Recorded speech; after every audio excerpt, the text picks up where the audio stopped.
Welcome back to Strongman Personal Finance, everybody. Today, we're going to talk about real estate investing and why you shouldn't do it, ever. Because it will sink you. It will ruin you. It is not a good idea. Now, everywhere I look, I see all these Facebook groups and these books and TV commercials at 2 in the morning. Not that I'm up that late.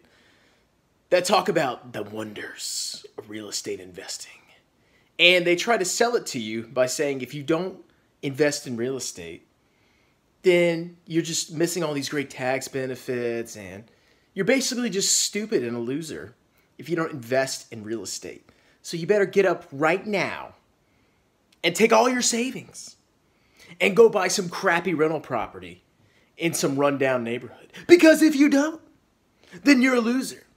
Well, let me tell you what, real estate investing is not a good idea. There are ways to do it that are good, like investing through real estate investment trusts, but going out and buying rental properties is highly risky and it is not worth it. Here's why. Number one, when you invest in your own real estate, which by that I mean you're buying a property, you're renting it out, and you're trying to generate positive cash flow.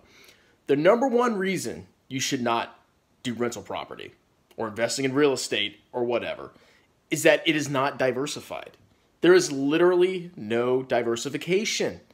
If you buy one property with 3 or 4 units or whatever and you rent it out, you are exposing a huge part of your income and your cash flow to one property in one city, in one state, in one country, and on one planet.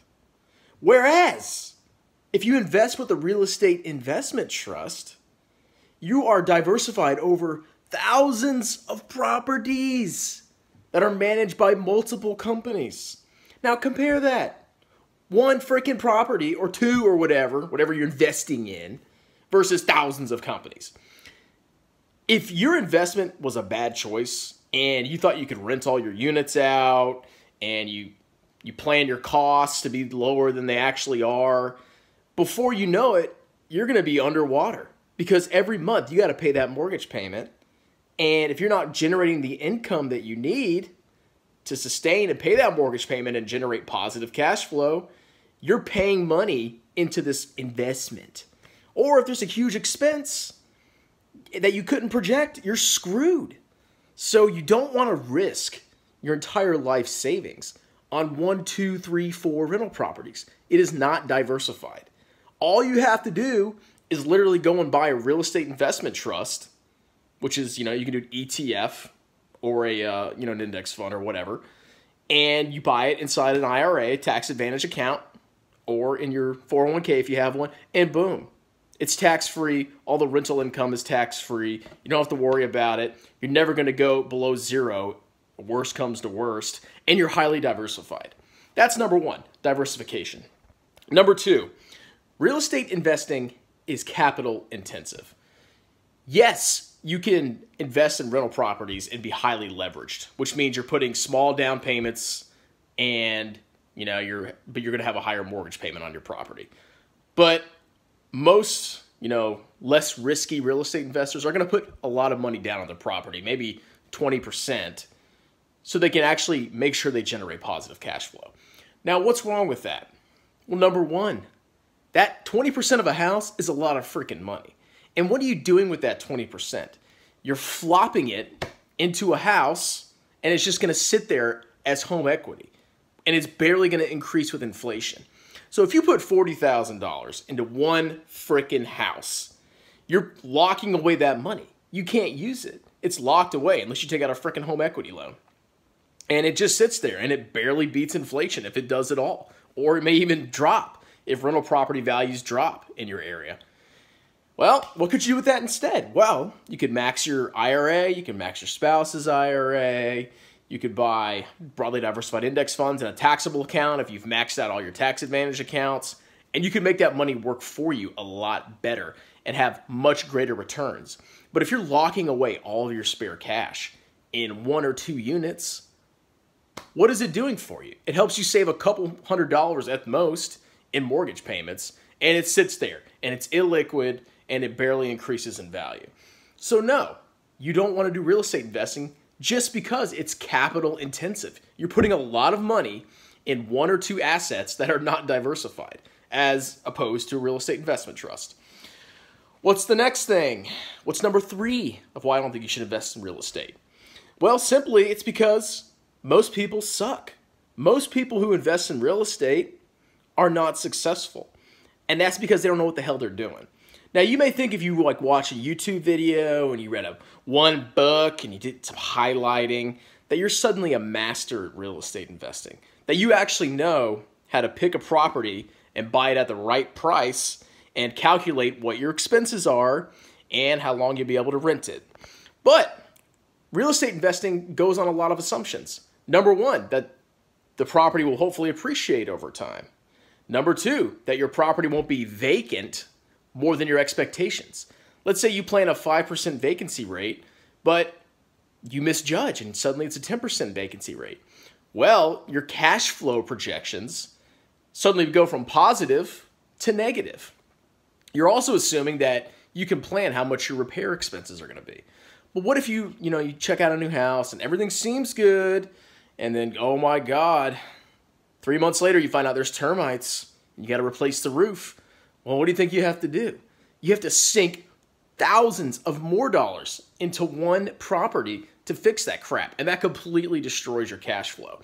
So most likely, if you're a real estate or new real estate investor, your projections of your property's cash flow are wrong. You're probably underestimating your expenses, and you're probably overestimating your rental income. And on top of that, even if you somehow do manage to, get positive cash flow, it's not going to be that positive. And most of the time, you're going to have to set most of that money aside for potential expenses.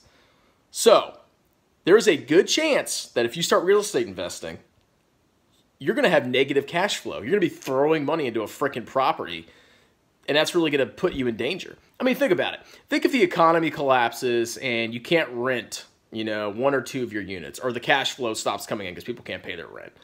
Well, what happens? You're screwed. You have to pay the mortgage on your property, but if there's no cash flow coming in, you're losing a ton of money. Imagine if you had 5 properties and half of them you weren't generating income. You're going to have to sink thousands of dollars a month into that mortgage payment. And before you know it, you could burn through all your cash savings. There's a lot of risk with cash flows. You're probably going to do it wrong, and it's not worth it. Why don't you leave it to somebody that does it for their entire life and invest through a real estate investment trust where you pay a little bit of expense ratio, and of course you have some other fees involved, but you don't have to worry about exposing yourself to negative cash flow from one property because you're so diversified. All right? And last but not least, it's highly leveraged. Some real estate investors will put a lot of money down in their house, and I just talked about that, but that ties up your money in a freaking illiquid asset. And other real estate investors will actually use a lot of leverage, which means they put almost no money down when they buy their freaking properties. Now, that's something you don't want to do because you have almost no equity in that house. And, if that property depreciates, if your estimates were wrong and you thought the property was going to go up in value and it goes down, well, now you're underwater. You're screwed. The more leverage that you use, the higher risk that you take. The more leverage you use, the higher your payment's going to be. There's a lot of temptation to use a lot of leverage because you can actually buy way more properties at once with much less capital invested. That only increases your risks. And do you really want to be millions of dollars in debt? Do you really want to be millions of dollars in debt?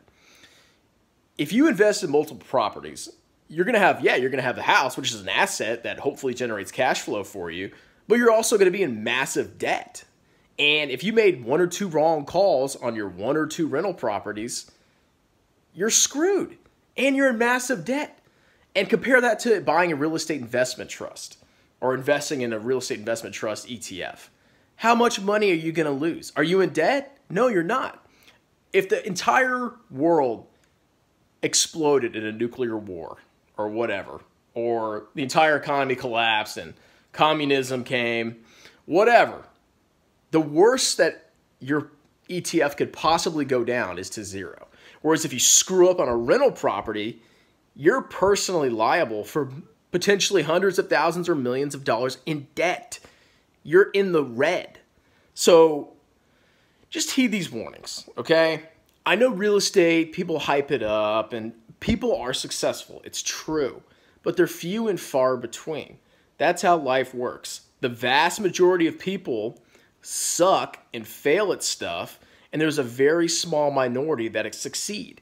Just like actors, just like, managers of or CEOs of corporations, the vast majority of people are not going to be successful in many things, and that includes real estate investing.